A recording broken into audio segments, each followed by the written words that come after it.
And we welcome you on into another episode of Big Time Sports Podcast Show. It's Mitch Spinell and Mitchell Bally here to give you the latest in the sporting world. It's good to be back with you here, Mitch. We're going to have another a couple episodes here this week talking about the latest in sports. Mitch, good to be back, and there's a lot to talk about, even though it seems like it's kind of a dry day we were talking about before we started to record here. It is a dry day in the sense of on the field or on the court presences. I mean, we're obviously going to talk about last night's AFC and NFC title games. We'll go into more stuff that's going on in the NBA, some high school stuff, obviously. But I did want to start the show up top addressing something that was extremely unfortunate and very tragic, to say the least, because we got the news.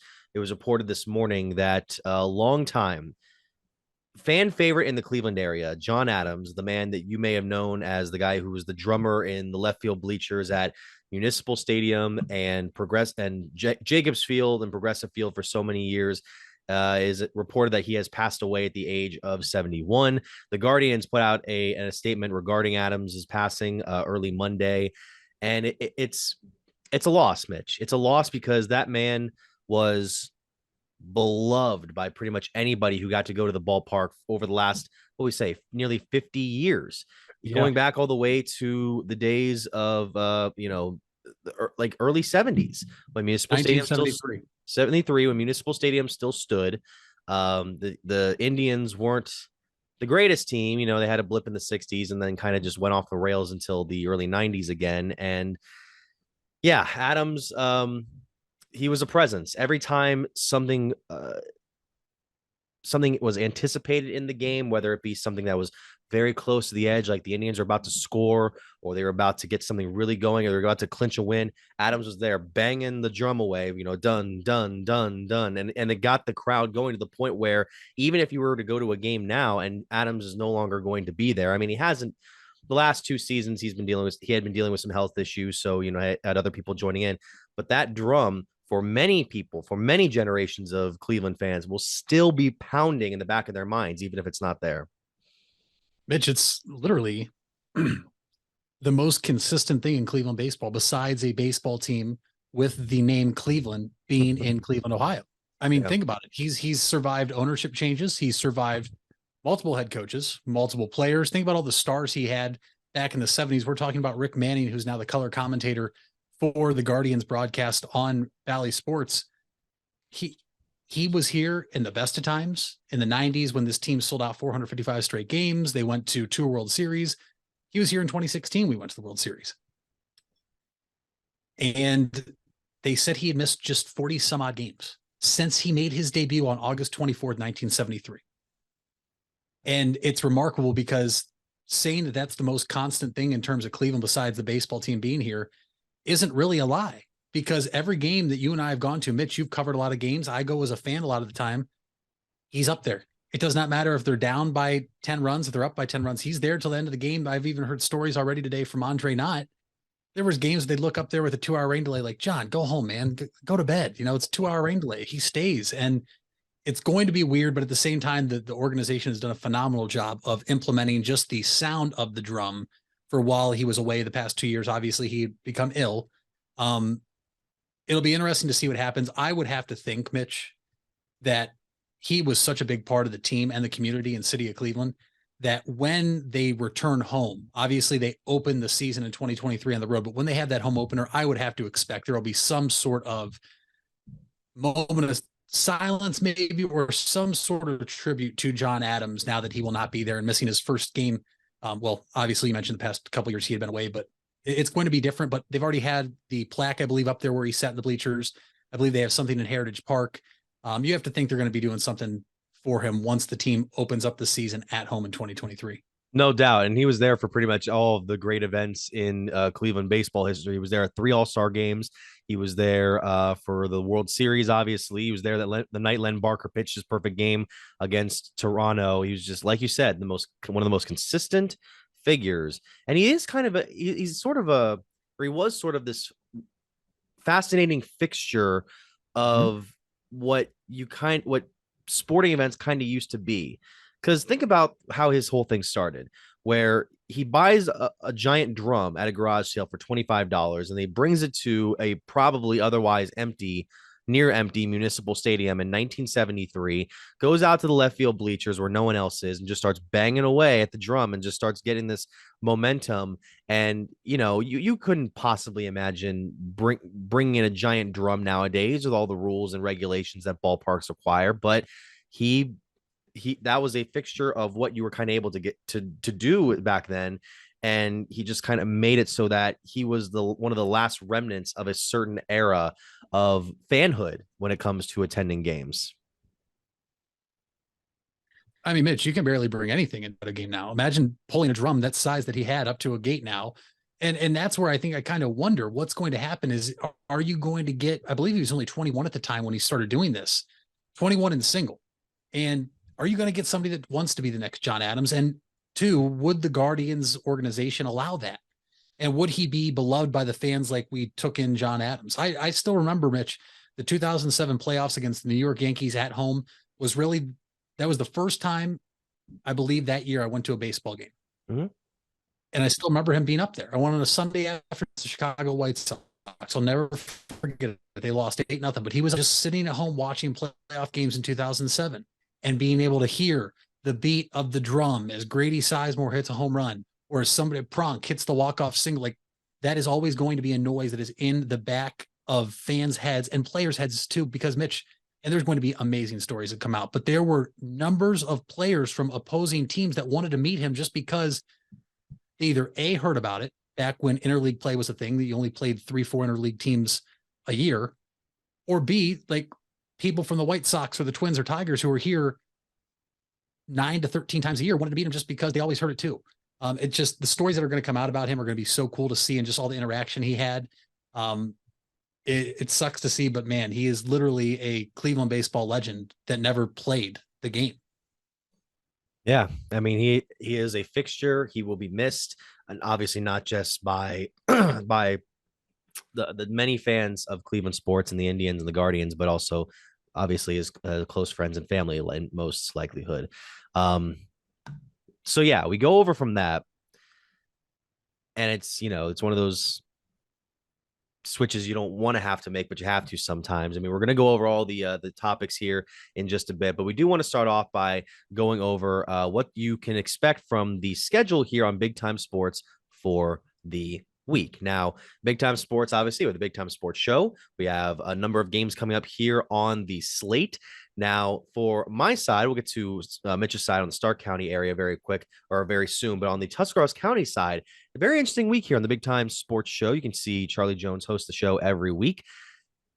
The guest for this coming week in Tuscarawas County in the Big Time Sports Show is Mike Gunther, a sports author. You can find his episode this Wednesday at 7 o'clock and Friday at 10 o'clock in the evening. Of course, Mike Gunther, once again, a sports author. And then, of course, you go over to the games that we will have for the week here on Big Time Sports. This coming Tuesday, we will have a live stream starting at around 7:20 at BigTimeSportsOhio.com between the Indian Valley Braves and the Tusky Valley Trojans, a very hotly contested IVC basketball matchup there. Then you can find that game on your local broadcast stations at Tuesday at 10:30 and Wednesday at 5 p.m. So it's this Tuesday right after the game at 10:30, and then the following day, Wednesday, at 5 o'clock. Then on Friday, we will have the Tuscarawas Central Catholic Saints going up against the Strasburg Tigers. Strasburg coming off a loss here just a few days ago, and then Central Catholic kind of finding their way late in the season. That game will be on Friday. You can find that game at 11 o'clock on your local listings, and then the following day, Saturday, at 2 p.m. So you got Indian Valley versus Tusky Valley on Tuesday, late Tuesday night, middle of the day, Wednesday, Central Catholic versus Strasburg, Friday at 11, and then Saturday at 2 p.m. Mitch, who can we expect in the Stark area for the Big Time Sports schedule? Well, Mitch, what you can expect is a lot of scores this week on anything Big Time Sports when dealing with what's going on in Stark County. Starting first off with the Perry Panthers boys high school basketball team. Obviously, an injury has derailed the season, but we're talking about what Big Time Sports is featuring this week, Mitch. 4 of the top 11 scores in Stark County basketball being featured either on the TV show or the games. Starting with the Panthers, You can watch the Panthers and Joe Dunn on the Big Time Sports TV show Thursday at 7:30 p.m. and Saturday morning, 8:30 a.m. And then in terms of games, Mitch, Tuesday night, the Hoover Vikings and Wesley Collins travel and take on the Lake Blue Streaks and the top scorer in Stark County, Chance Kassenheiser. Mitch, both these guys can shoot the ball. You can watch that game replay times Tuesday night, 10:30 p.m. and Wednesday at 3 p.m. And then Friday, the Louisville Leopards with the number 2 leading scorer in Stark County and Will Aljancic take on the Hoover Vikings and Wesley Collins, who is 11th in scoring. You can watch that game Friday night at 11 p.m. and then Saturday at 10 a.m. Yeah, and obviously you can find our local listings are for Spectrum Channel 15 or 989 in your respective area and Massillon CT 128. You can also go to BigTimeSportsOhio.com for our schedule and download our app, the localbroadcastnetwork.com or the LBN app. Of course, you can find us Big Time Sports on Facebook, Twitter, and other social media sites. So, Mitch, now we start off in the high school level where we saw a number of basketball tournament matchups on the girls' side become officially finalized yesterday. Many of them in the East District were slated from divisions 2 through 4, but also in your area, some matchups were already picked. I mean, what are some of the top matchups that you were able to see from a number of Stark County teams? And I believe there's still a number of schools that are still awaiting their selections. I do believe you're right, but what I noticed is, Mitch, exactly what we saw last year. The Federal League teams are trying to get away from each other. Now, records go out the window when high school basketball starts, much like high school football and everything else we talk about, Mitch. The goal is to get in. High school, everybody's in. Obviously, with my ties and still working for the high school, I obviously had a rooting interest in where I'm going to be traveling to should Jackson advance. But you look at Jackson, they went to the Northeast 3 sectional district, which ends up being Ravenna High School. Now, Mitch, what is interesting about this year is, from what I've gathered from a few coaches I've talked about, it seems that when you are seated, in years past, you were able to be seated in different districts. You can pick to go to 1, 2, or 3, but you know where that district's played at. This year, you picked blindly without knowing where the district championship was. So last night when these seedings came out, I was trying to figure out, what district is green in? Well, for Jackson, both them, Lake, and Perry are in the same district. That district championship ends up being at Ravenna High School. The top seed in that district is Solon, Mitch, who I've had a chance to watch this year. They've come down and beat McKinley at the field house. Or I'm sorry, they lost to McKinley in the field house in overtime. They beat Jackson. They have been one of the most consistent teams in all of Northeast Ohio girls basketball this year. That's a team I don't want to mess around with. Then Northeast District number 1, that is where Green went. You look at that, I believe McKinley went to that side, and McKinley has played Green tough, Mitch. I believe they still have one more game remaining in girls basketball. You mentioned the girls for Green clinched at least a share of the Federal League title. That's why it's just a share. They can still potentially tie atop or win it outright. And then Northeast District 2, Mitch, which I don't have here in front of me, I believe Glen Oak ended up going up there. But these teams for the Federal League in Stark County really try to get away from each other, because last year, when the district championships came around, the Federal League had 4 teams playing the district championship among 3 districts. Jackson and Glen Oak played in the Canton-Massillon district. You had Green up at the Mentor district, and then you had Hoover girls playing in the district championship last year in what I believe was Ravenna or maybe Twinsburg. That just shows you that these teams are so battle tested. They want to get away from each other. And you ended up having 2 Federal League schools square off in a regional semifinal. So I think they're trying to figure that out and suit what will help the team the best. But obviously, Mitch, there's a number of teams that are talented that can kind of knock you away from your philosophy. But also, too, there's going to be teams in here that you don't expect to make a run that is going to make a run. No doubt. And as we'll see a number of those teams get seeded here very soon. As for the East District, a number of schools getting some very good seedings here in Division 2 among the teams that are very highly seeded. You have number 1, West Holmes in the mix. West Holmes is one of the most dominant performances this year. And then we also have Indian Creek and Carrollton among the top teams as well. I also see John Glenn as another potential very solid contender. They will have a quarterfinal game this coming Monday, February 13th against the 16th seeded Minerva Lions. And the winner of that game will go on to face number 13 Riverview. Now, the way the sectionals work, obviously the better seed will get the host of the game, and then the district sites will be all neutral. Then in Division 3, you have matchups like Tusky Valley getting the number 2 spot against Beaver. You also have here Sandy Valley going up against Barnesville, and a very interesting 11 through 14 matchup. Union Local, the top seed, against Coshocton, while Fort Fry will take on the winner of number 10 Ridgewood at number 9 Buckeye Trail. And then in Division 4, it's a number of teams getting in there. Highland has the number 2 seed, just behind River. Frontier is up there as well. Garaway, number 7 against number 13 Caldwell. Central Catholic will be number 6 against number 10 Bishop Rosecrans. Number 8 Malvern takes on number 11 Steubenville Catholic Central. And we also have number 9 Shenandoah in Strasburg taking on the 4th seeded Tigers. So we will go over more of that, I'm sure, very soon, especially once all the tournaments are finalized and set. We'll take a quick break here, and we come back. We'll go more over the world of sports right after this here on Big Time Sports. Hey there, folks. This is Mitch Spinell, and I want to give you guys a quick message regarding 988. If you don't know what 988 is, it was created to make it easier to remember how to get help in the event of a mental health or addiction crisis. This is different than a medical, fire, or police emergency where 911 should still be called immediately.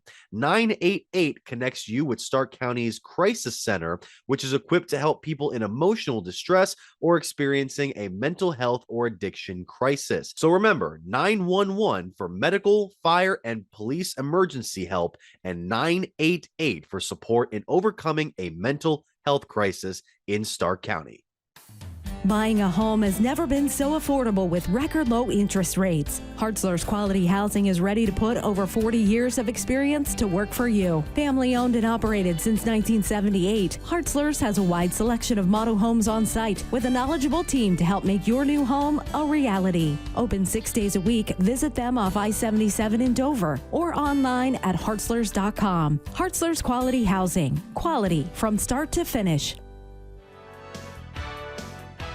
You deserve the best. And at Ferris Chevrolet, Buick, Cadillac, Toyota, that's what you get.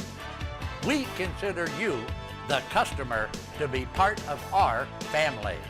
Anybody can make promises, but when you visit Ferris, you get the Ferris deal from a Ferris wheel. So if you're looking for a car, truck, or van, think Ferris.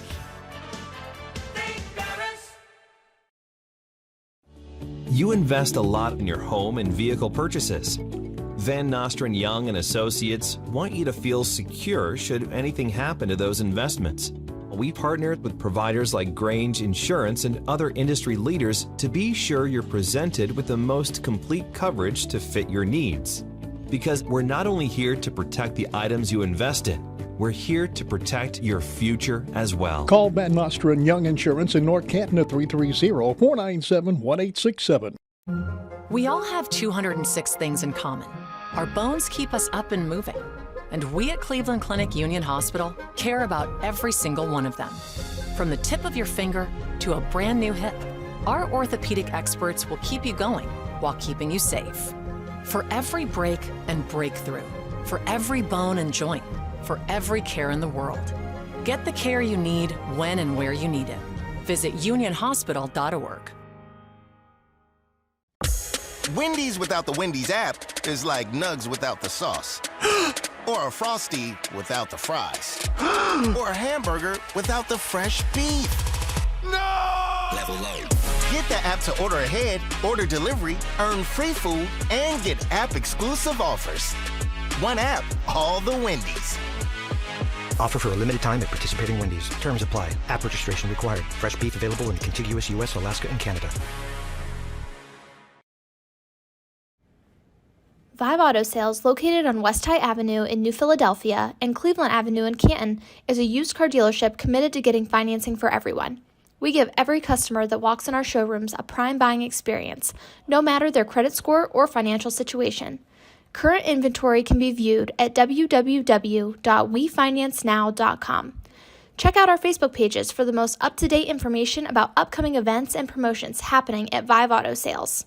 And welcome you back to the Big Time Sports Podcast Show. Mitch Spinell and Mitchell Bally here. Mitch, let's go over now to what we saw on Sunday. We now have our official Super Bowl 58, 59 setup between the Kansas City Chiefs and the Philadelphia Eagles. So we saw the Chiefs were able to pull out that victory over the Bengals. We saw the Eagles were able to dominate against a very depleted 49ers team in all honesty. I want to start with that game because once you saw Brock Purdy go down with a hurt elbow and you're seeing Josh Johnson, your fourth string, have to come out and get into that game, and you see Philadelphia get those 2 touchdowns near the end of the first half, that game was pretty much over from the get-go. But even with that, Mitch, Philadelphia has had very little problems against the teams that they have been facing this year in the playoffs. And a New York team that's not quite as talented and a Niners team that wasn't as healthy. But with performances like that, especially yesterday, and the game we'll get to in a bit, is Philadelphia your favorite right now to end up winning the big game here in 2 weeks? They're the favorite in Vegas.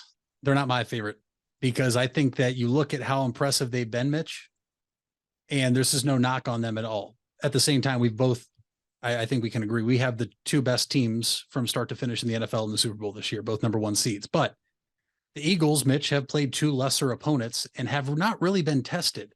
As big of a margin as that win for the Eagles was, 31-7 over the Niners yesterday, they got the ball on a short field right before half on a fumble. And you were playing a 3rd-string quarterback that started and finished the game, but only threw 4 passes. And then a 4th-string quarterback that got knocked out of the game. And then you also had Christian McCaffrey throw a pass. The Niners literally could not do anything offensively. And as an Eagles fan, by all means, go crazy. I don't know what this is like. I'm a Browns fan. But it's not going to be that easy in the Super Bowl. It's not. You have not played anybody the magnitude of what Patrick Mahomes can do as a quarterback, whether he is hampered by an injury or not. You have not faced anybody that has a weapon of Travis Kelce. I just think that everybody is looking at the margin of how the Eagles have done it when they've played 2 very lesser opponents. And to me, this has been the easiest path in recent memory, Mitch, for a team in the NFC to get through, to whereas the Bengals or Chiefs would have been battle tested throughout their playoff games.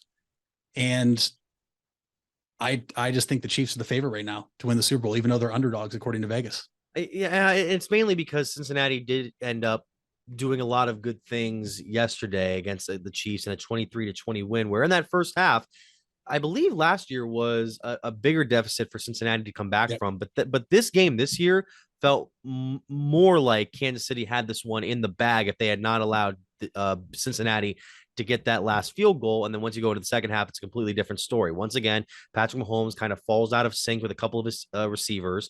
Joe Burrow is able to make some big plays down the stretch. You saw the catch from T. Higgins on 3rd and whatever to get that touchdown. And then the teams go back and forth. There were a number of missed opportunities for Burrow. There was the interception. Then there was they had to punt late in the game. And then Kansas City does what it does. They are able to pull out a victory in 30 seconds, which I thought could have gone to overtime, but then obviously was affected by the push out of bounds penalty at the end of the game. That it's just an unfortunate one, but also it's one that, you know, if you're Joseph Asai, you're 22 years old, you're a young player, you're not obviously trying to throw a cheap shot, especially in that moment. Oh. You're going full out, trying to make sure that you can get to Mahomes, and it's unfortunate that Mahomes was probably too far enough out of bounds to not make that call. And for Asai, Mitch, you mentioned he's 22, he's young. He had played a great game, and you play through the whistle. And at the same time, I watched his post-game press conference in which a teammate stood with him the entire time and literally told a reporter, "It's a dumb question. Next question," if he didn't like it, because Asai was still crying. I mean, this guy literally made a play in which resulted in a penalty, a late hit out of bounds, that gave the Chiefs the yardage to make a game-winning field goal. Mitch, had that penalty not been called, I don't know if the Chiefs even kicked that field goal. I think they threw a Hail Mary because that field goal barely made it in. It hit the very bottom of the net. Yeah. So you're talking about 15 yards further away. I don't think that even gets near the crossbar, but he's a young kid, and you got to see it last night of that there are people too, right? This is a kid that probably thinks he is the sole reason they lost, when it's not. The Bengals had multiple chances to really give them a better chance to win that game, or at least send it to overtime. And Osai said he was trying to hit Mahomes backwards to keep the clock running, because if you go backwards under 2 minutes, the clock stays running when you go out of bounds. It's a tough play. It's a bang, bang play, and it's a heat of the moment thing. Your goal as a player, Mitch, in any sport, you have one goal in mind, when a certain situation arises, and his is to get the quarterback to the ground. So it sucks that it came down to that. I think there's a lot more we can talk about in that game in terms of the officiating and really some calls that benefited the Chiefs. I've also have never seen a third down get replayed before after it was already, I mean, that play just completely irritated me. At the same time, the Bengals talked a lot of crap all week. They did. And they fired up the Chiefs. I mean, this is the whole bulletin board material. What did we see as Browns fans when we found out we were going to Pittsburgh, and what did Juju and Chase Claypool say? Oh, Browns is the Browns. And it fired the guys up. Yeah. You cannot go on the road and call somebody's stadium that you've won one game in 2 years, Burrowhead. And the Chiefs players took exception. They did not like that, Mitch. We talked about it all week. We talked about Frank Clark ending his press conference saying CL at Burrowhead. Kelsey didn't like that, the Cincinnati mayor. But besides the point, Joe Burrow didn't play a good game. And anybody that says he does, or he didn't. 270 yards passing, 1 touchdown, 2 interceptions. Now, neither interception really cost them the game, Mitch. But well, that second interception stifled a drive that I thought Cincinnati probably had their best shot on. At the same time, you can look at that and say they got more yardage off that pick than a punt would have netted them potentially. But it also did halt a Bengals drive. And he was sacked 5 times for a loss of 32 yards. The Bengals offensive line was awful, but that just goes to show you that the Bills defensive line is still very, very bad without Von Miller.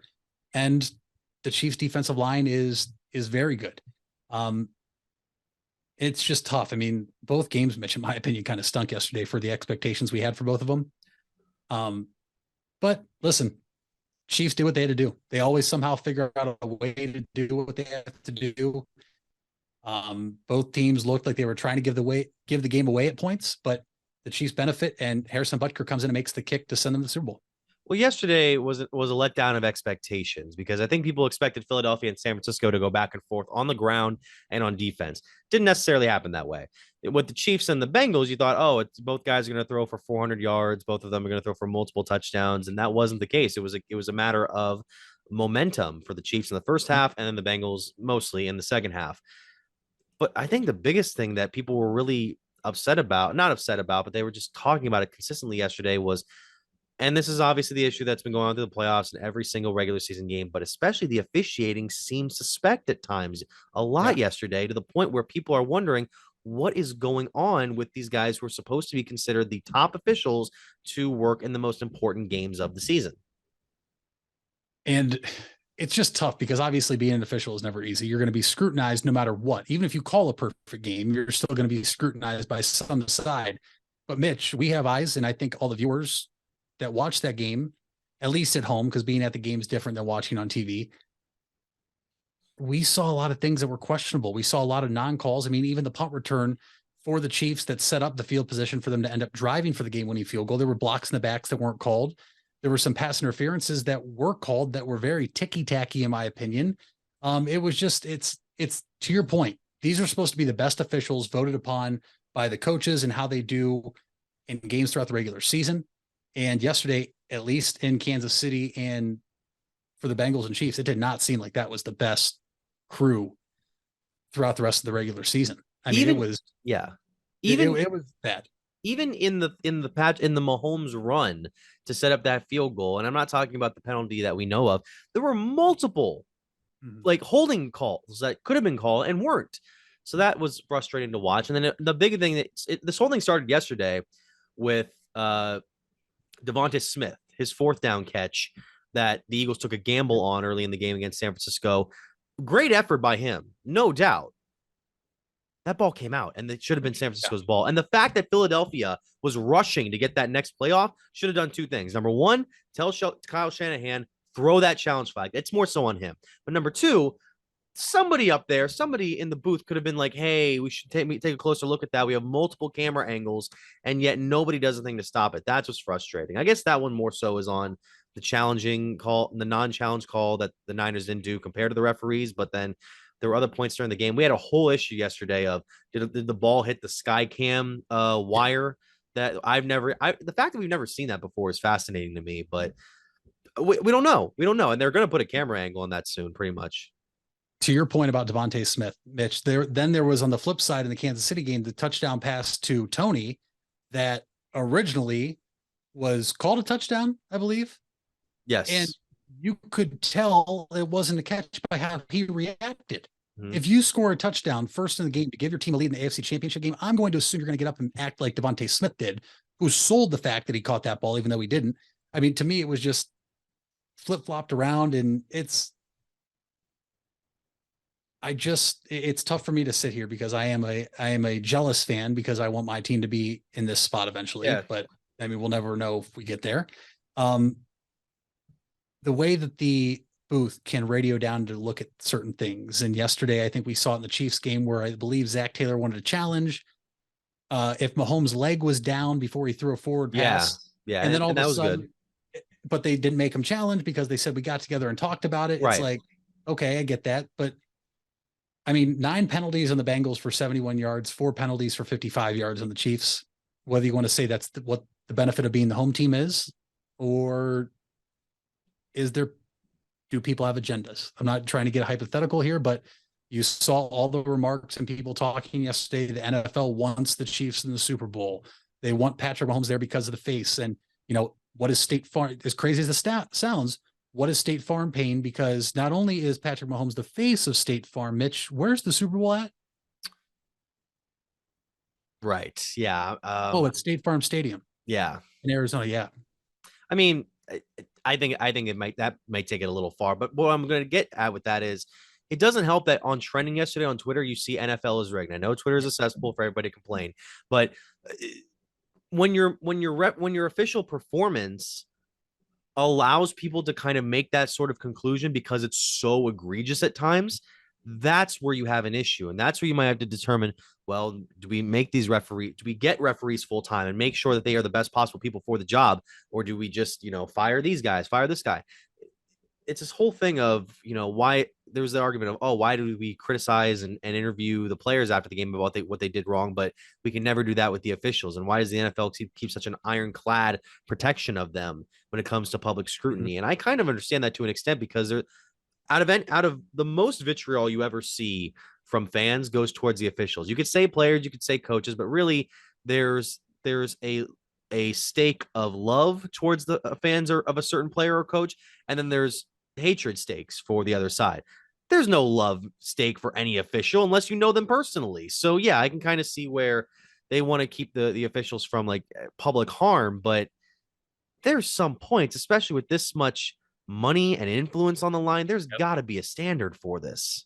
Has to be. And really, I think the only fan base that would agree that they like officials would probably be the Los Angeles Rams, going all the way back to the non-PI call against the Saints. That's this.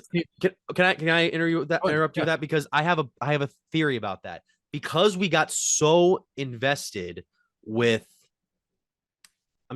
because that whole thing that spawned that was the pass interference replay that teams could challenge on, and that went away after a year because teams are so tired of it's slowing the game down so much because now the emphasis is on okay, making sure we can get this game done, called right. But we need to genuinely take some time in order to make sure that we get these calls correctly, and a lot of times we're not doing that. Right. You're absolutely right. We'll have to see what happens in the Super Bowl. Obviously, I just want a good game. I think that's what everybody wants. I don't think we want to see another, Seahawks Broncos Super Bowl where the Seahawks just absolutely rout the Broncos. I think everybody that likes to watch the Super Bowl, whether it's for the actual game, the halftime show, or the commercials, would just like to see a good, even competitive game. And I think we're going to get that because, like I alluded to already, both number 1 seeds in their respective conferences, both really the best teams from start to finish in their respective conferences are now meeting in the Super Bowl. So on paper and based off seeding and record, you have the 2 best teams in football playing for the Super Bowl. So that's a plus right there. We're going to have to see what happens though, Mitch. I already see that the Bengals defensive coordinator now is being looked at as a head coach or is coming in for an interview for the Arizona Cardinals. That is, a reason the Bengals have been so good with their defensive coordinator. So usually when teams lose like this, sometimes they shake things up. Sometimes they run the exact same thing back. There's a lot of question marks, and we'll have to see where it goes. We shall. And this is a very interesting matchup for a couple of reasons. Obviously, number one, Andy Reid going to face off with the former franchise, which he led to for many years. Didn't quite get to the Super Bowl win with them, but he was able to win it later. And then Philadelphia's won it. That would make it much more stakeful to me if neither team had won since then. So we get to see who would actually win out. And then the Kelsey brothers, obviously Cleveland Heights natives. You get to see them face off in a Super Bowl for the first time against each other. They've obviously won one each. Yeah, this is just a first time matchup. I'm okay with it. It wasn't Chiefs and Niners again. I would have preferred, seeing Bengals and Niners. That could have been interesting. But if we had had to see Brock Purdy injured, or Josh Johnson, or even Jimmy Garoppolo, who reportedly may have been able to come back, I don't think that would have been as great of a game as I would have wanted it to be. So this is the one where I think these are the two best teams in the NFL. Let's hash it out for 60 minutes to see who was the best team this year. So when we come back, we'll go over more on the NBA side right after this. The Furby Electric Supply Company has bright ideas for your home. Save money by converting to energy-efficient electrical products or add ambiance with beautiful lighting features. It begins with a professional consultation and a visit to the Furby Lighting Showroom. Then certified Furby contractors complete your project right and on time. Since 1934, 4 generations have built a reputation of quality and trust, and they offer emergency services too. Just visit Furby.com. That's F-U-R-B-A-Y. The Furby Electric Supply Company. You asked for it and we listened. Buckeye Career Center is now offering Certified Nail Technician as an adult education program. This 216-hour course begins in November and will run Tuesday through Thursday evenings from 5 to 9 p.m. Learn manicures, pedicures, infection control, salon operations, and more. Other part-time certification courses starting this fall include phlebotomy and welding. Call 330-339-2288 to register or visit BuckeyeCareerCenter.org for more information. If you're looking for a new or pre-owned car or truck, why not see the Parkway Auto Group? Parkway is a special group of automotive experts with 8 brands to satisfy your needs. Come see the difference at the Parkway Auto Group on Commercial Parkway in Dover. 8 brands and 1 family. It's Parkway Auto Group.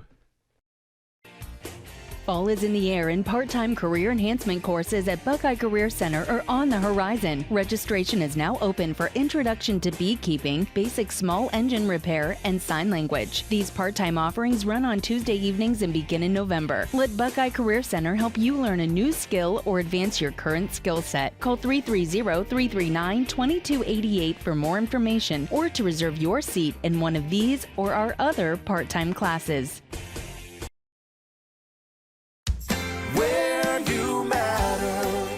You matter. Everyone plays a part. We all have a role. Each of us can make a difference. You do matter, and the best way to have a positive impact is to pay it forward. With each of us helping one another to cope, feel better, and know that we belong. Pass on the positivity today. Tell someone else they matter too. Alt Care. Alt Care, Alt Care. Where you matter. We all have 206 things in common. Our bones keep us up and moving. And we at Cleveland Clinic Union Hospital care about every single one of them. From the tip of your finger to a brand new hip, our orthopedic experts will keep you going while keeping you safe. For every break and breakthrough, for every bone and joint, for every care in the world. Get the care you need when and where you need it. Visit unionhospital.org. And welcome you back to the Big Time Sports Podcast Show. Mitch Spinell alongside Mitchell Balla. Now, Mitch, before we get into the NBA, I got the story came across my desk here as I see it from the NFL. The Chargers hiring Kellen Moore as their new offensive coordinator, according to reports. This is less than 24 hours after the dumb decision that I said to you that the Dallas Cowboys let Moore go as their offensive, or they mutually parted ways as their offensive coordinator. I think it's a good one for the Chargers. You can at least try to work out some of the kinks of Justin Herbert, try to get that offense more well-rounded so that it doesn't have those dry spells like they did this past season. Your thoughts on it, and did Dallas make the right move? No, Dallas did not make the right move. And Mitch, I guarantee there's going to be somebody watching or listening to this and saying Kellen Moore got let go by the Cowboys, because the best way for you not to know is for the Cowboys to do this while the AFC and NFC championship games are being played. That's exactly what they did. Mitch, this happened yesterday during the games, and it was buried. It really was, because on one hand, we were talking about, can the Niners stay in this game with Josh Johnson? And then we were talking about Burrow versus Mahomes. And next thing you know, people started to realize the Cowboys got rid of their offensive coordinator. For the Chargers, this is a very, very good hire, I believe, because I think Kellen Moore is a very smart offensive mind, and he's young, Mitch. I think with him being so young, being able to kind of relate to Justin Herbert in some sense is a big thing, because Herbert is still very young at the quarterback position. So I think the Chargers got this right. I think Herbert should be thrilled. I think Kellen Moore should be thrilled. And I think the Cowboys are the ultimate loser here, because to me, Kellen Moore was not the reason you lost. No, I agree with that. And I'm just hoping that the run game for the Chargers gets kind of hashed out too, because it was one of the worst in the NFL last season. And Moore is a quarterback, so he's going to work more with Herbert, but I'm hoping that they can find a way to work that around that. Now it's for the NBA.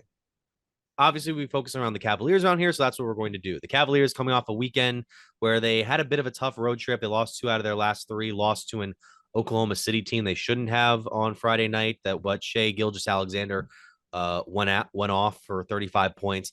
But on Sunday, you faced off against a depleted Clippers team, no Paul George, no Kawhi Leonard. So of course that's a game I get sent to. And that one, they did what they had to do that night. 122-99. They were up 40 in like the third quarter. You saw Donovan Mitchell return, which was good. He had limited play, he had 9 of his 11 points in the first quarter. Didn't really have to play much because they were up so big by then. And then Jetty Osman had his career high on a Turkish Heritage Night of all nights. So, Mitch, I mean, Cleveland right now is still in 5th place. You got them behind Boston, who is surging, Philadelphia, the Bucks, and the Nets. Out of all those teams right now, the Nets are the only ones that are kind of on a bit of a slide right now comparative to where the Cavs are, because the Cavs in their last 10 are 5-5. Brooklyn is 4-6. I mean, Donovan Mitchell obviously is a huge X factor in making sure that this team can compete with some of the top ones in the NBA and get those victories that you need to against those worst teams. But right now, are the Cavaliers just kind of focusing in on trying to avoid out of the play-in tournament? Is this kind of where we are? 52 games into the season, the last 30, we just have to focus on, okay, keep Miami in a bit of a gap, keep the Knicks and Hawks in a bit of a gap, and just focus in on trying to face off against Brooklyn or maybe even Milwaukee in the first round. Yeah, and it starts tomorrow night, Mitch, when the Cavs play the Heat in Cleveland. It's a huge game. Cavs are up 2.5 games on the Heat, so you're able to really move that to 3.5 games then with a tiebreaker. But I think this is where you can expect the Cavs. I think they can get hot, maybe get the 4th seed, depending on how long Kevin Durant's out. But Mitch, you mentioned the Celtics at the number 1 spot. There's no team right now that's surging more than the Philadelphia 76ers. They're 9-1 of their last 10. They have now catapulted all the way from 4-2 in the Eastern Conference, 32-16. And what's crazy about this, Mitch, that's the team ahead of the Cavs that I would feel most comfortable playing in the playoffs. I think Cavs could beat the Sixers, even though they're surging right now. And Joel Embiid is playing out of his mind. His game on Saturday was incredible. Kind of assumed he was going to ball out, but staying on the Cavs right here, this team's 21-5 at home and 10-16 on the road. So that's your biggest issue right here. Now the Cavs do play 2 more home games. They play the Heat and then they play the Grizzlies, which now is on TNT, a nationally televised game. And then you play the Pacers, the Wizards, the Pistons, the Pelicans will be tough in New Orleans, but your next 3 games after that, Mitch, the Cavs kind of hit this stretch now where you get a bit easier in the schedule, right? You're not going to write off all these NBA teams because any team can beat anybody any given night. But we just went through a gauntlet, really, at the end of December through where we are now in January. February definitely gets easier for this Cavs team. I would be stunned unless somebody gets hurt again in the magnitude of Donovan Mitchell, Garland, Mobley, Allen. I would be stunned if this team somehow finds themselves in the play-in tournament. I think that at the very least, they'll be the 6th seed. At the maximum, I think they could be the 4th seed in the East. 5 is probably right where I think they're going to finish. 52 games in, they're 31-21. So I'm not too upset with that. I'm concerned about a road playoff game, which is why I want them to be 4 seed so bad. And then also, can we just get healthy and can we not have to scratch and claw back every single game we play against a good team and come from behind and win? Really, those are my only 2 issues in terms of playing on the road and just playing a complete 48 minutes. No, I agree. And, the Cavaliers, You mentioned the thing about going on the road. The play, if you somehow sink into the play-in tournament, you're going to be the 7th or the 8th team, so you're not going to have to worry too much probably about facing off on the road, although you lost last year on your home floor.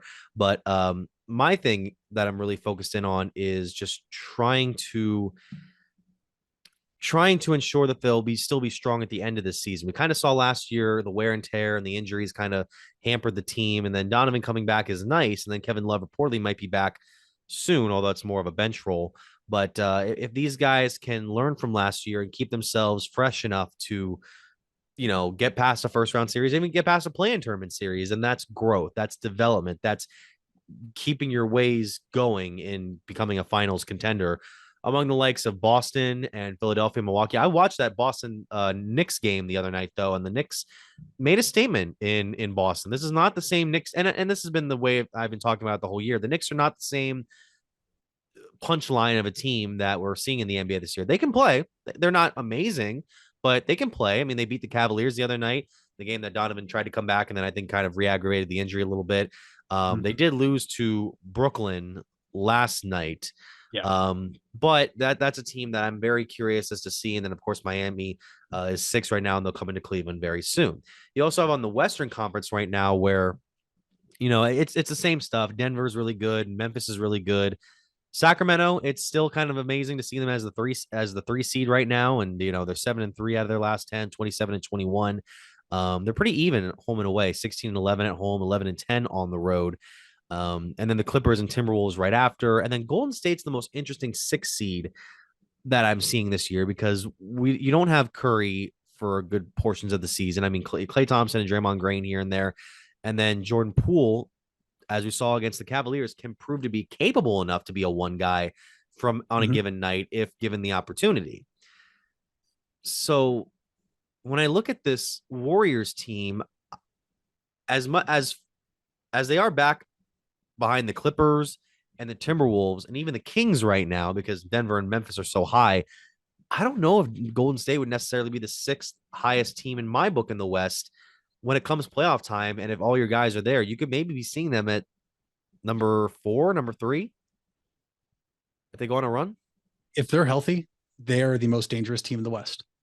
I'm just going to put that out there right now on Monday, January 30th. To me, it's still the Warriors conference to lose. Mitch, they're at the spot now. You mentioned no Curry. Klay Thompson's missed a few games here and there. They've had guys sit for rest or whatever else it may be. I think they're in the spot now, what we saw here in Cleveland, where we don't care what seed we are. We know how good we are. We're going to go beat whoever we play. Just get us the playoffs, right? They're kind of sleepwalking to where they can do that, Mitch. They can do that. They've proven they will win every single time if they're healthy, right? I mean, their finals loss, KD and Klay got hurt. The next year, they were all hurt. They didn't make the playoffs. When they're healthy, they are the best team in the NBA. And I think right now that them being a 6 seed is almost a disservice for whoever gets in the play-in. But I'm not going to say they're the most disappointing team, because to me, the 3 most disappointing teams are all in the Western Conference. The Lakers are obviously disappointing at 23 and 27. But what are the Suns and Mavericks? The Suns and Mavericks, Mitch, are extremely disappointing. You mean to tell me the Mavericks are 26 and 25, and that's not disappointing with a guy who a lot of people thought was going to win MVP this year? And the Suns, just 2 years removed from the NBA Finals at 26 and 25. Now they've had injuries. They're getting older. Yeah. They're getting older, but they've just had some nights where everybody plays and just like, what are the Suns doing? Yeah. The top 2 seeds in the West, I think, are very justified. I think they're the 2nd and 3rd best team in the West. The Kings, I have no idea. The Clippers, is Kawhi going to play that night? They have a game. Like, I don't know. Is Paul George going to play that night? Who knows? The Timberwolves, to me, Mitch, I think the team that has the most pressure on them right now NFC in the West is the Nuggets, because we've now seen them kind of run the West for a couple of years, being a top 3 seed with no conference championship to show for it. And to me, you have Nikola Jokic, the Joker, who's been the 2-time MVP. And I think this is where you can start to see what happens in terms of voting for MVP, because if the Nuggets get the 1 seed and then don't do anything, I don't know if you're going to see Jokic win MVP anymore moving forward after this season. based off the sheer fact that writers and voters are getting bored because it's the same old story over and over. Sure. I mean, how many years has LeBron been in the league? And we all know he should be more than a 4-time MVP. Yeah. We know that Jordan should have won it more, but I think these people just get bored. And to me, like, as much I picked the Nuggets to go to the finals, I picked them to play the Bucks, but I can't sit here and say they're going to, because I have no faith. And I think the Warriors are still the team to beat in the West. Yeah. The Jokic thing, I mean, isn't that based on regular season performance that they vote when they vote for most valuable player? And I meant to say, like, after this season. Yeah, like, yeah. 23, Okay. I see what you mean. If they do the same thing like next year, I wouldn't even touch the odds on Jokic to win MVP if they do what they've done the past few years. They've been to one conference championship, and it was the bubble in 2020, I believe. Yeah. Which the Lakers beat them. They're a really good team, really talented, but nothing to show for it yet. I mean, if anything, it kind of helps that a lot of the contenders of the last few years are kind of on the lower side of the conference standings this year, not in the outside the playoffs, but you look at teams like Phoenix and Dallas, they're kind of struggling. The Clippers are 4, Golden State is 6 right now, as we mentioned. Even though I said that they might be one of the dangerous 6 seeds, they are still the 6 seeds, and they still would have to work really hard in order to get back up to the top 4 and get that home court advantage in the first round and beyond, potentially beyond. So you have Memphis, who, is still kind of a younger squad. John Morant's the top player in the league, but he still has to make it into his own and make some playoff runs there. Sacramento has very few guys, if any guys, that have had serious playoff contention, except for maybe Coach Mike Brown. And the Clippers, we always talk about Kawhi and Paul George, but those guys have I don't even know if they've been to a conference finals together. So that's crazy to me that you have the 2 guys of that caliber, and yet you still aren't able to quite get it done. But the rest of that team, I saw it last night. That team was bad from the 3-point line, like awful. They was 10.5% from 3 for the entire game. I know it's basically just you're without your top 3 guys in, George and Kawhi, and then even John Wall was out with injury. Robert Covington has been getting some more playing time lately. He was out for personal reasons. Even then, I mean, who are you going to rely on if Kawhi and Paul George can't get it on a given night, and you're going up against the likes of Memphis and Denver and Golden State, who can shoot from 3 if needed, but we shall see where it goes from there. Again, 30 games left in the season, so we have plenty of time to talk about this stuff.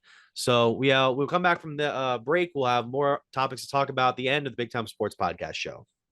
Hey there, folks. This is Mitch Spinell, and I want to give you guys a quick message regarding 988. If you don't know what 988 is, it was created to make it easier to remember how to get help in the event of a mental health or addiction crisis. This is different than a medical, fire, or police emergency where 911 should still be called immediately. 988 connects you with Stark County's Crisis Center, which is equipped to help people in emotional distress or experiencing a mental health or addiction crisis. So remember, 911 for medical, fire, and police emergency help, and 988 for support in overcoming a mental health crisis in Stark County.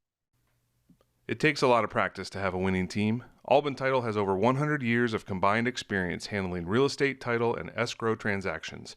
They serve Tuscarawas, Stark, Carroll, Harrison counties, and more.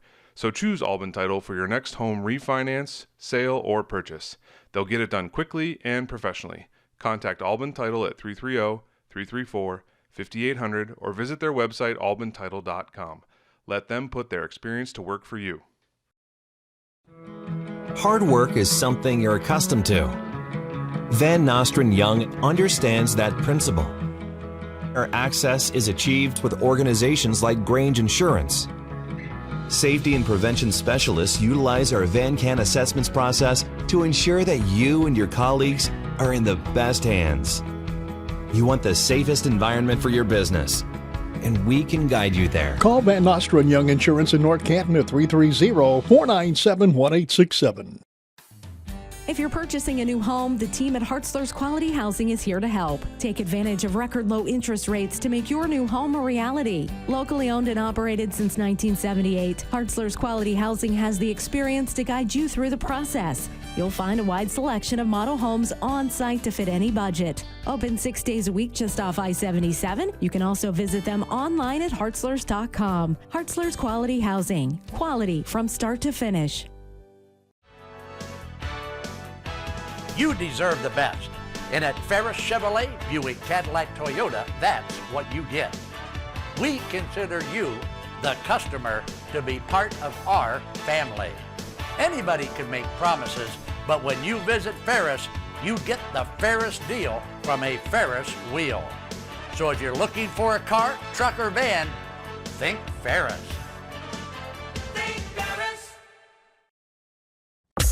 Wendy's without the Wendy's app is like Nugs without the sauce. Or a Frosty without the fries. Or a hamburger without the fresh beef. No! Level up. Get the app to order ahead, order delivery, earn free food, and get app-exclusive offers. One app, all the Wendy's. Offer for a limited time at participating Wendy's. Terms apply. App registration required. Fresh beef available in contiguous U.S., Alaska, and Canada.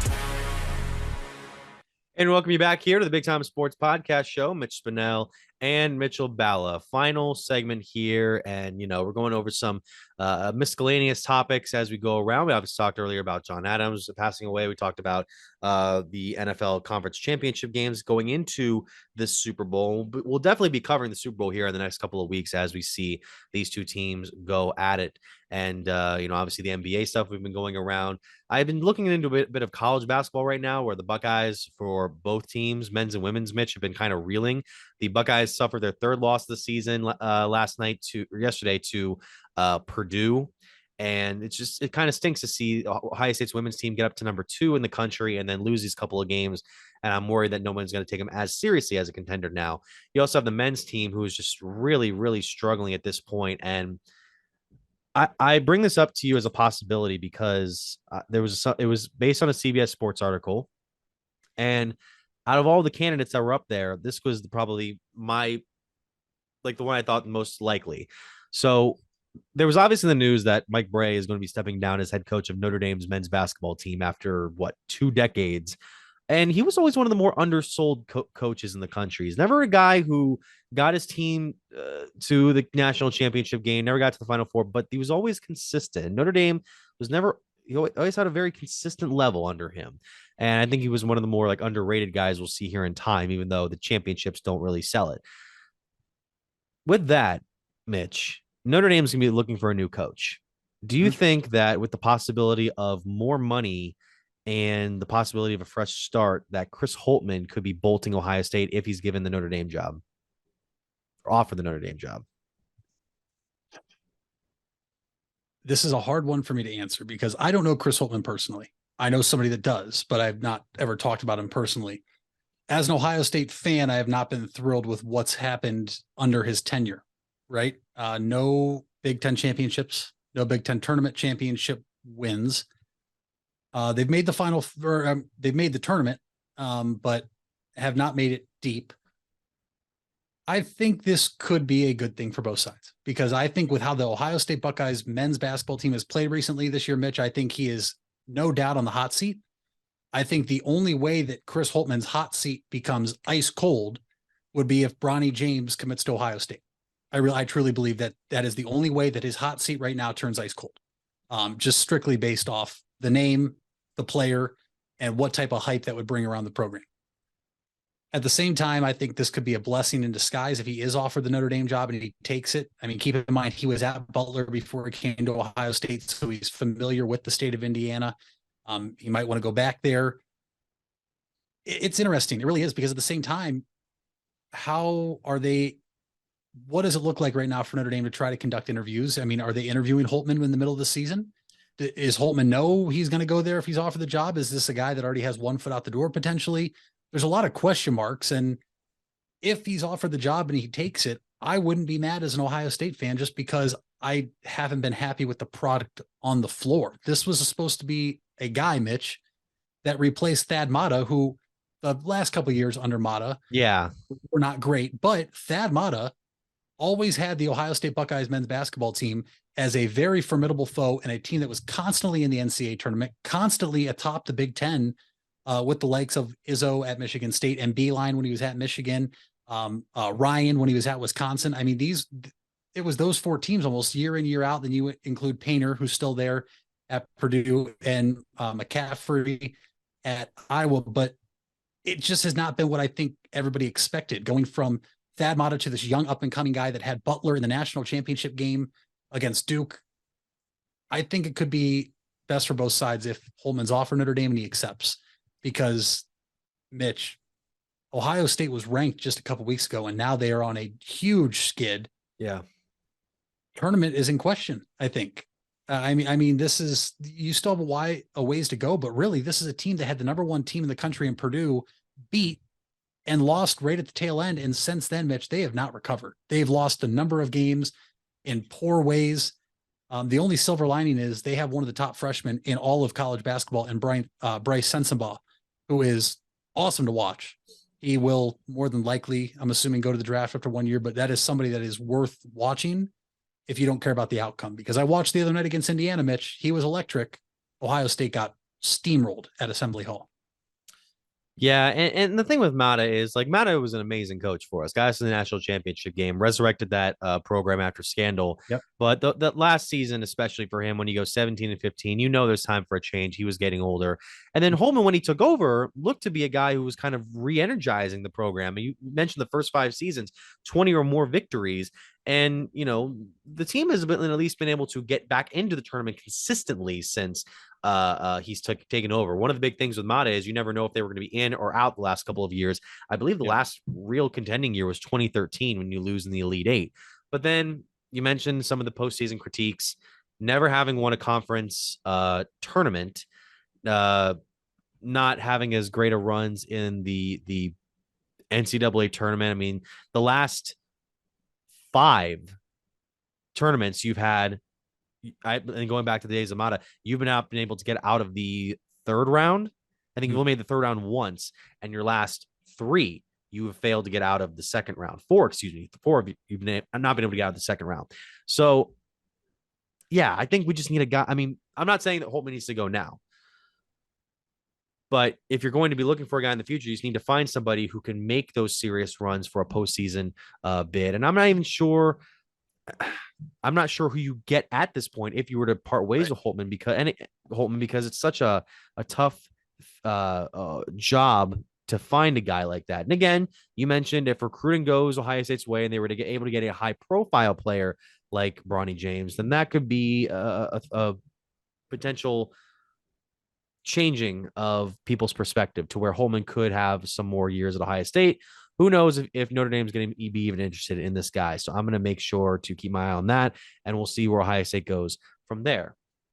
Now, the last thing I wanted to talk about today was a tweet that came out from you, Mitchell Ballin. This is not regarding your beliefs on frosted dessert treats, as we had a whole thing about it a few months ago. But I wanted to bring this up here. This is a tweet from you today. You retweeted Baseball History Nut, and you could only pick 3 movies out of this grid of movies based on baseball. A lot of them childhood classics of mine. As a fan of baseball, I enjoyed many of these films from many years at this point. You decided to go with Moneyball, Major League, and Sandlot. And as the only person who has liked your tweet so far, I'm okay with it. That's a good list. Okay. It's a good list so far. I'm not here to critique you on that. I would just like to gain your perspective on each of these as to why. I mean, I get Major League. I get that. We're all going to take Major League. Yeah. We're all going to take Major League being from here. But Moneyball and The Sandlot are 2 very interesting picks, 2 very different picks. And I'd like to see where your thinking was for those 2. Well, Sandlot to me, Mitch, is probably one of the first baseball related movies I watched as a kid. Not only that, but one of the ones that growing up, my own dad got to watch, right? This is a movie that's been around for a while. So we were able to relate in that sense of watching that movie together. It's also, you know, watching it as a kid with kids as the main actors and understanding all the fun that goes into it with kids acting like kids. And just, to me, The Sandlot's a classic. And then Moneyball, Mitch, is actually probably one of my top 3 movies all time. I love Moneyball. Just the whole, I think it allows people that aren't familiar with baseball to kind of see the whole analytical approach into baseball and how teams operate, specifically like a team in Oakland that can't afford players like the New York Yankees and other things or other teams. But Moneyball to me has always been a top 3 movie of mine. Major League is an automatic classic. And if you played baseball at any level and you've never seen Major League, I question you a lot of the time. I know we had a huge argument when I was in high school. Some of the kids on the team never saw it, and us seniors were just taken back by it. Because one, it's a classic. Two, it's literally about the Cleveland Indians. Yeah. And then three, like I said, Sandlot to me is just a classic. Number 4 on that list would have been 42. I had a hard time leaving 42 off that list because that is another tremendous movie, but I play by the rules. It was only 3, but 42 was neck and neck right there with the Sandlot for me. The other, Moneyball, Major League, were automatic in. People don't bring up 42 as much often, and it's one of the first times I ever remember seeing Chadwick Boseman in a movie in a starring role. Obviously, Harrison Ford playing a Branch Rickey as well. The Moneyball thing is curious to me because I do like that one as well. It's been a while since I have seen it.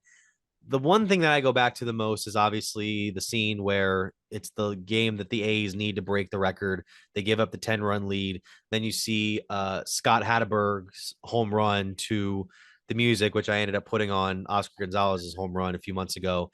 That's the one where I'm like, yeah, that's baseball. That's a fantastic moment. The rest of the movie, I don't remember as much. I'm sure it's solid, but I have to go back and really go through it again.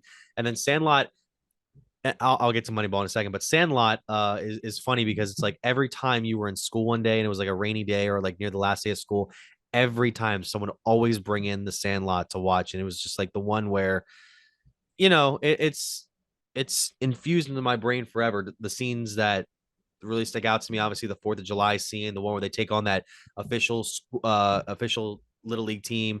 And then obviously the amusement park one where he hits the baseball over the fence. A lot of those amazing scenes that really just kind of creep into your mind. It's like, oh yeah, this is great. This is great. This is really great.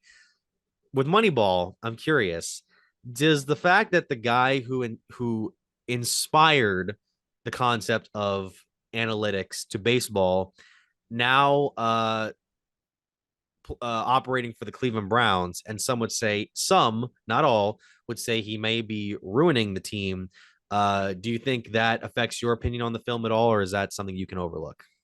I can overlook it. Obviously, I think I have, just because I know the analytics really do, for a most part, play a factor in baseball, the most out of the 3 main sports that we talk about on this podcast. And then I just am very critical of them being in football. But I definitely overlook it when talking about Moneyball and just rating it as high as I've rated it as a movie. God, I'm looking at all these ones too. Like I can't pick any of the first. I'm going by columns, like up and down. I can't take any from the first 4. I did see, the only ones I've seen are Little Big League and The Rookie. Little Big League's the one where he manages the Minnesota Twins. That was an era, by the way, where you had 3 movies of kids either playing Major League Baseball, Rookie of the Year, managing baseball, Little Big League, or fixing baseball. And I cannot believe this one's not on the list. Angels in the Outfield, the 90s version. No, I can't believe that's not on there. That's the one where I put in that VHS every single night to watch Angels basically fix an entire Major League game. And it was amazing. It was amazing. There's also 42 is a close one for me.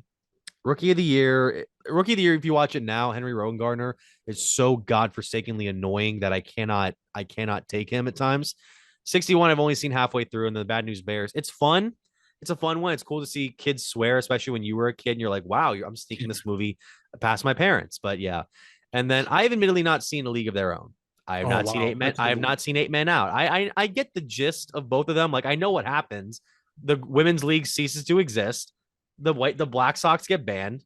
That's it. But I'm sure they're really good. Major League is obviously a classic. Field of Dreams, man. That's the one. God, I don't know how that's the one where I'm like, okay, you could have put that one on there, but I get it. Field of Dreams might be the best movie about baseball ever made. And I have this whole thing on the radio station where I don't want to name names because I don't want to call them out personally, but there's one of our workers who is not a particular fan of Field of Dreams, and he's always waxing about the movie Bull Durham. And Bull Durham's in the corner right there, Mitch. And I want to tell you something right now. Bull Durham might, in my mind, might be the most overrated sports movie I have seen in my entire life. And I'm very happy to see that you're nodding with me. So talk about your experiences with Bull Durham. No, to me, that shouldn't be on this list. Two, I just think it's overrated. I have not seen it for years, but to me, I was never, ever impressed with it. It's not that funny of a movie. Everyone says, oh, it's No. hilarious. It's not that funny. The romance goes on for so long at the end that I'm like, okay, this movie could have been over 15 minutes ago. Like the resolution with Nuke Lelouch, it's like, yeah, he goes to the major leagues and that's it. It's over. Yeah, and it doesn't really stand out to me. Everyone's saying, oh, it's a classic, and Criterion has that really cool painted thing where it's like those are like some very high quality movies that go into Criterion, and I'm just like, this one of all things. But no, I'd go Major League, Field of Dreams, and then it's between Sandlot, Moneyball, and The Natural. Now, Natural has some really weird moments, mainly the scene where Michael Madsen runs into an outfield wall trying to catch a fly ball, and he just up and dies by running into a wooden fence. I don't know what happens there. But when you get to that final scene of Roy Hobbs hitting the home run, blowing the lights out, and that scene looks amazing today, and that was nearly 40 years ago. So yeah, it's between those three. I can't personally choose. What do you guys choose in the comments below? Or, hit us up on Spotify, Apple Podcasts, and SoundCloud. You can also go to our website, BigTimeSportsOhio.com. You can also check us out on Twitter, BTS Ohio, on Facebook or Instagram, Big Time Sports Ohio, and then at Mitch Spinell, at Mitchell Bala. That's all we got. Mitch, what is our special fact of the day? Your fact of the day: the different colors of Fruit Loop cereal all taste the same. There's a lot of people out there, Mitch, that think green tastes different than yellow versus blue versus purple. Nope, they all taste the same. Yeah, I found that out later in life. I could have sworn as a kid that yellow tasted like lemon and then green tasted like something else. But yeah, I could see that being the case. All right. Thank you so much, guys, for listening or watching to the Big Time Sports Podcast Show.